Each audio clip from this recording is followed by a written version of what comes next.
having spent the last several days playing through the original Suikoden, like grinding through it, experiencing all of the game's aspects, recruiting a bunch of characters, going through the adventure, being engaged with the themes and the ideas, and playing Suikoden, I have come away with a shocking revelation that I do think a lot of people really need to acknowledge, that the PS1 RPGs, the all-time classic games that people love to worship and hype up as the absolute peak of the genre, are indeed inferior to Super Nintendo RPGs.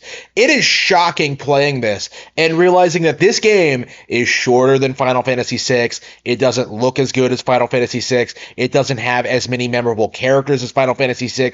It does not really have the same tightly woven, intricate narrative that Final Fantasy VI has. Like, Suikoden comes up short, far behind what I would consider to be the best JRPGs of the 90s. And it's really shocking to me, as someone who has always been really fired up about playing through these games and experiencing them for myself, and kind of realizing that they really don't have all that much going for them, right? Yeah, sure, they have great character arc, and I love the idea of recruiting a bunch of characters and then having them build up your base, and that's really cool and comfy and stuff like that. But the game doesn't feel as if it really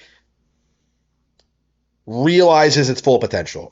The combat system isn't interesting, characters are underutilized, and it's kind of shocking how you have all these characters, over about 108 of them, and you can see just how few of them really matter all that much in the overall plot.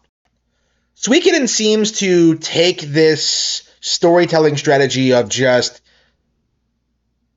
going to a new area, meeting new people, having them give you a handful of new dialogue, and then you just kind of go through some basic, boring, uninspired dungeon to do some fetch quest or to talk to someone or to accomplish something. It was shocking to me how many times you were told to steal something from some heavily fortified fortress. It's okay, guys, don't you have any other plot threads to that you could use? It's bizarre. And more than once, a character that would show up that came out of nowhere, that I thought, there had to be something more to this person. There has to be more to the story here. And it just doesn't have any real payoff.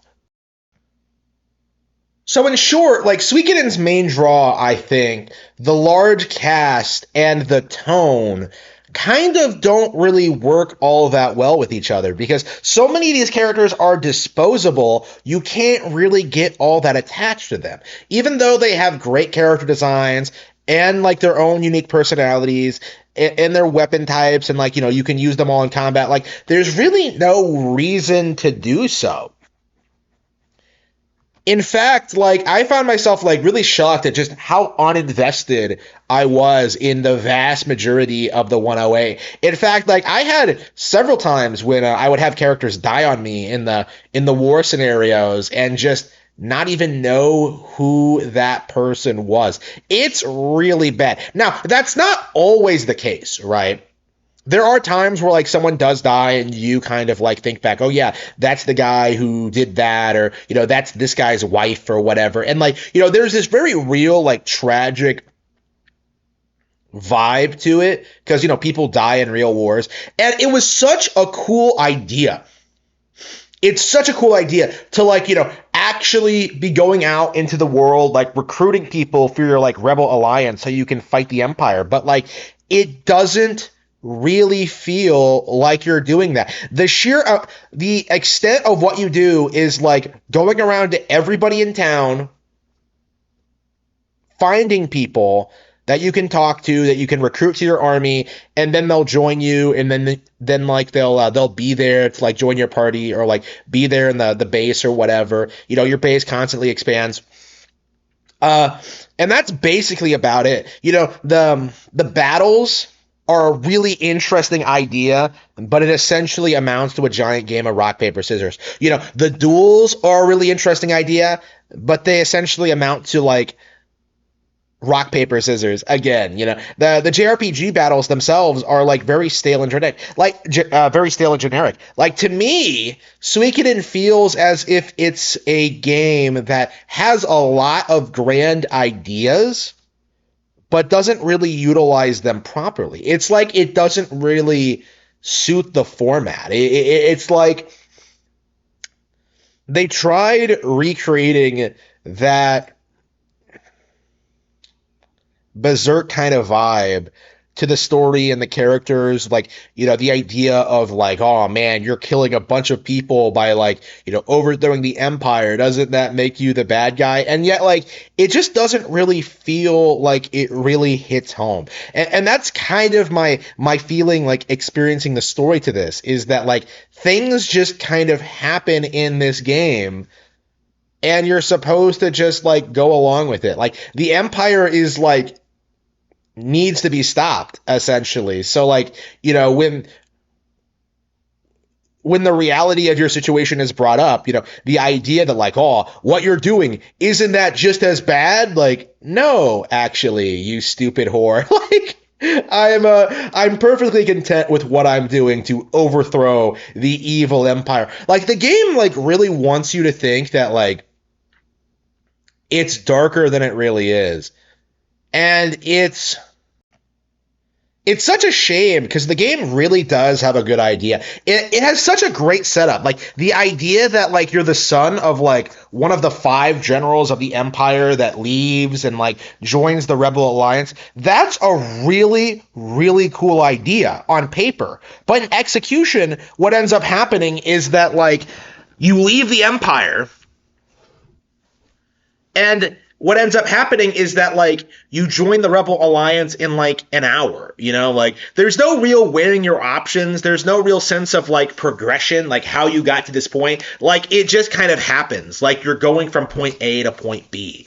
And the entire game is kind of like that. It kind of lacks nuance. The idea that you're an Imperial who goes on to like lead the Rebel Alliance that takes it out, like that should be riveting stuff. The idea that your father is like one of the 5 generals and someone that like is someone you're going to have to go up against, that should have a lot of weight. And it does to a certain extent when you finally do fight and beat him, but like there's no real build up to it. And once it actually happens, like it just doesn't feel like it had as much weight as it nearly should have. And again, it comes so close to being good.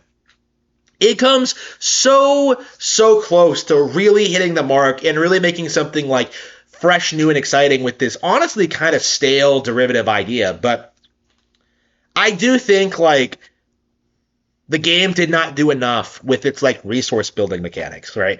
Like I really think that like they should have expanded like the war aspects more and like cut down on like the traditional JRPG aspects, because I found myself like wondering like, wait a minute, if I'm the commander of the Rebel Alliance, like why am I going out on foot? Why am I going to these locations, meeting these characters, and like why am I the only one that recruits anyone? Like, where is everyone else? Like other than the people that you have in your party, like everyone else is constantly just chilling around the castle, just like not doing anything.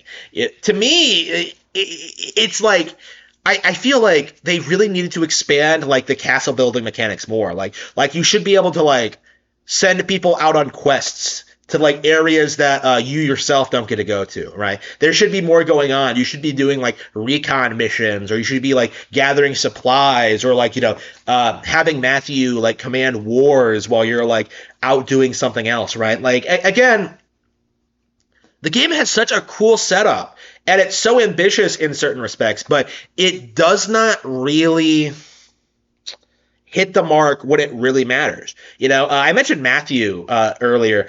It's so weird. You're supposed to be the commander. You're supposed to be in charge of the Rebel Alliance, and yet Matthew is the one who makes all the decisions. He's the strategist. He's the one who commands the army. Like, what exactly do you do? Honestly, like, just because you saw like it it it just feels like you don't really live up to, like, your character does not really live up to the, like, to the idea of the Rebel Alliance in that sense. Like, what exactly are you fighting for, really? And that's a question that's, like, brought up in the story, but again, it's like it's not super properly utilized, and like I just don't see this, like, ever being, like, addressed in a sequel or anything. It's just like, I'm not the commander of anything. Matthew is, Matthew is the one who's fighting and, like, the one who's doing all this stuff, and, like, I'm just kind of the poster boy for the Rebel Alliance. And, like, your castle hardly ever gets attacked outside of, like, scripted story segments. So it's like, what exactly is the Empire doing? They have, like, 5 generals.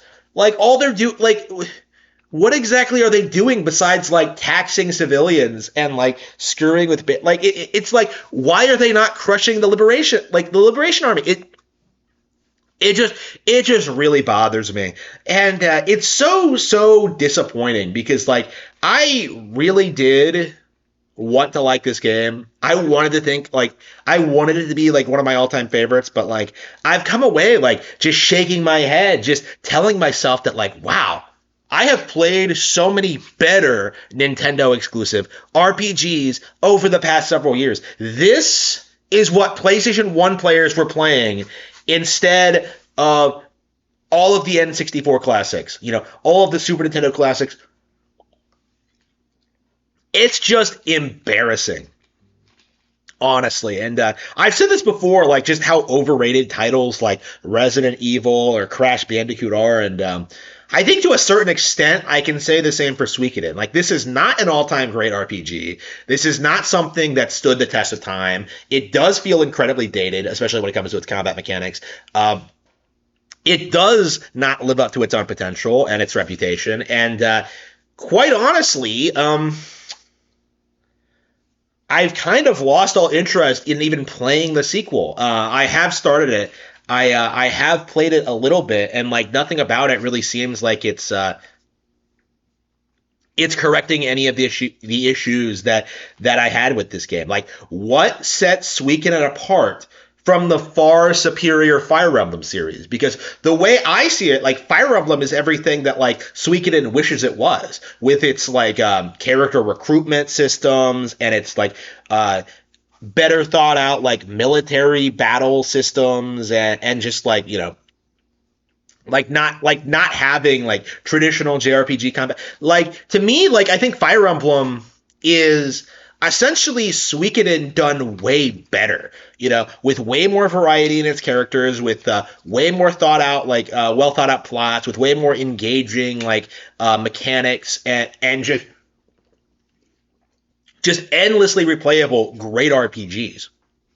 Like, Suikoden doesn't even come close to that in my mind. And I do think that we really do need to start acknowledging just how many of these all-time classic, quote-unquote, PS1 games just don't hold up under any scrutiny whatsoever.